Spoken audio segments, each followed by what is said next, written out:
13.2 are PAYE. That is, people who have their tax deducted at source. So if you look at the structure of our economy, the majority of people either run their own business or work for themselves or company directors. They are the people that are not in the net.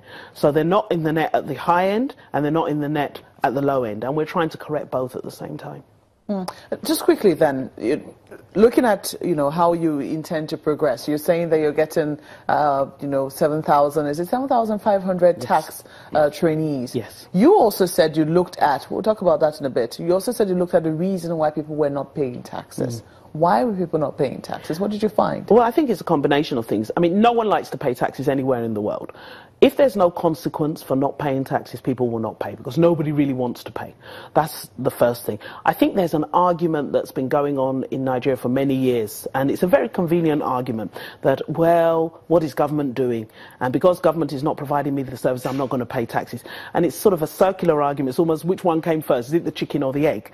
But our position on that is, if you look at successful nations, they all have very high rates of tax compliance. And Nigeria has to decide, do we want to be a prosperous nation and join that group, or do we want to carry on the way we've been going? For me, and I think for the President Buhari-led administration, the way we've been going is the wrong way. We will not solve our problems if we apply the same thinking that we used to create them. We're in this situation for certain reasons, and if we continue with that thinking, we'll never meet the needs of our people. So we do have to break that cycle now and get people to begin to pay. Do you think that people are going to be afraid that they're going to be named and shamed, and perhaps the information is going to leak that this person has not been paying taxes, and so that might also raise a fear for of coming forward? As part of this work, we did a study tour to 4 countries that had done this successfully: Indonesia, South Africa, India, and I've forgotten the last one. Anyway, we did a study tour, and Turkey, sorry. And one of the things that we discovered was that a lot of people were worried that if they declared, they could become a target. And so one of the learnings that we have is to set up a very small unit, which we've done, which works very, very confidentially, that allows people to come forward, and they can come forward through their lawyers or through their accountants, and they've already started to do so, reach out to us very privately and say, look, this is my situation, how can you protect me? And we're making sure of that the information they provide, and it's in the executive order, is confidential, and it is a crime to leak that information. So they have no risk of the information being used. We simply are looking for the tax revenues that are due to the Nigerian government. And that is guaranteed? Yes, it's in the executive order. So it's an offence to leak that information, and we're building the safeguards. And for certain people, we're handling it directly, here in Abuja, in my office, and saying, look, you can come directly if you feel that, because some people's situation is really, the level of tax compliance is quite significant. Certain persons, and they know and we know, so they have special situations that they need to come and discuss with us one-on-one, and we're opening that window. So what level of people are you looking to target with the 7,000, or the 500 NPAR graduates you're looking to employ? The CTLOs, and the first group have been trained now. They go for a 1-week intensive residential training in Abuja, where they learn about the tax system, they learn communication skills. And the idea is that they will drive the tax education initiative. Because one of the real problems is that a lot of people come into the workforce not even knowing what their obligations are under the tax system. They don't know that when they open a business, at a certain level, you're meant to register for VAT. So we need to actually have feet on the street to go out and educate people. So the CTLOs will be doing that. It's not a full-time job. It's an Empower project. And the idea is, they'll be in the airports, they'll go to schools and talk to children, they'll go to tertiary institutions. But we've declared Tax Thursday for the next 1 year, where we're asking the state governors to organise events whereby we will begin to educate ourselves on the need for all Nigerians to comply with the tax system. Tax Thursday. That's an interesting one. So how is it affecting the state governments then? Well, personal income taxes go to the state governments.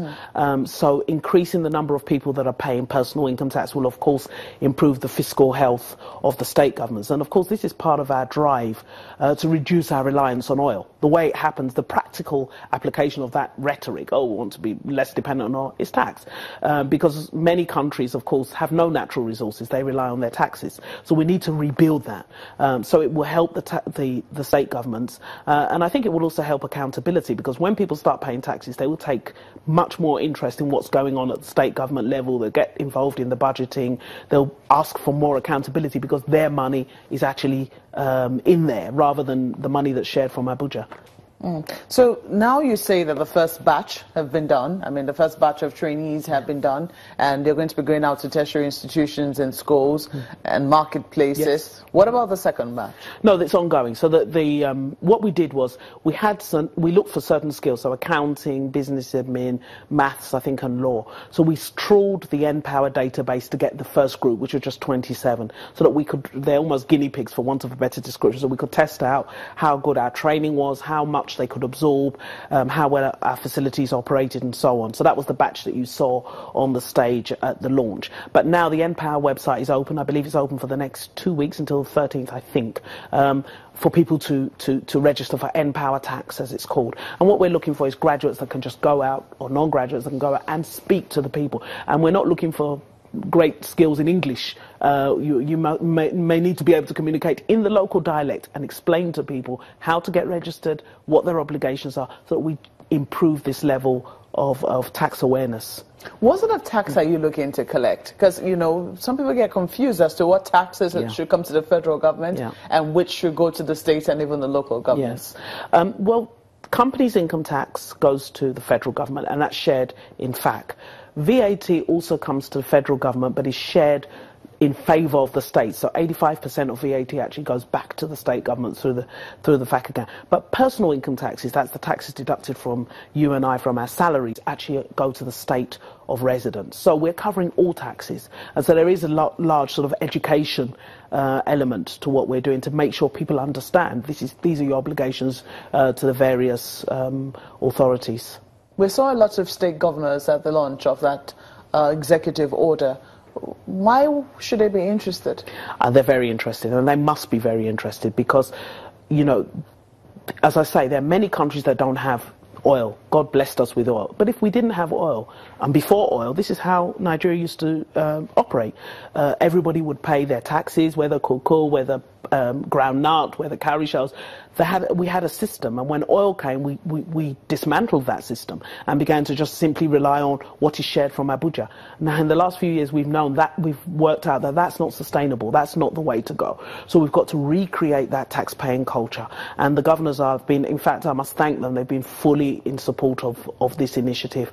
And they're going to drive the Tax Thursday so that we'll make sure that everybody pays. Because at the moment, it's really unfair. Only the salaried employees are effectively paying, and they're carrying the burden that should be paid, should be borne by everybody. And it's manifesting. You know, you have a lot of services we can't provide, both federal and state government, because there's no money. I mean, there's just not enough money to do the things that we need to do. So we do need to correct this problem. So what is government going to be promising in return? Because whether or not you like it, that debate as to which one should come first. Is it government services, or is it my tax that should come first? How is government going to be responding to, you know, people who are going to be going out to educate people, and even such challenges that might come? Yeah, I mean, the focus has got to be on delivery of service, and I think this administration, and I don't say this to be political, has set its stall out that, look, we will not condone corruption, and we will not condone wastage, and we'll be very judicious in the use of public funds. We've delivered services at a time when there's been very little money. So you begin to imagine, what would we deliver if we had a lot more money? That partnership, that civil partnership, is a very important one. It's between the taxpayer and the person collecting the tax, and I think it will improve accountability. At the moment, very few people, we used to, at state government level, have town hall meetings. Very few people used to turn up. If they're paying taxes, I assure you, everybody will be there to look at the budget. Everybody will be there to ask questions. Everybody will be there to say, what have you done with our money? So it'll improve accountability, and I think it'll put a lot of pressure on government to deliver. Well, we'll definitely be keeping up with you in the next couple of days to find out how much money we've been able to rake in, and how the scheme, the executive order, has been implemented. But we have to thank you for coming on Sunrise Daily this morning. Mrs. Kemi Adeosun, who is Finance Minister, has been talking to us on the implementation or the launch of the executive order and declaration of assets. That would just be Sunrise Daily. Will continue in just a moment. I think Chamberlain is in Lagos with another guest, as I hand you over now to him.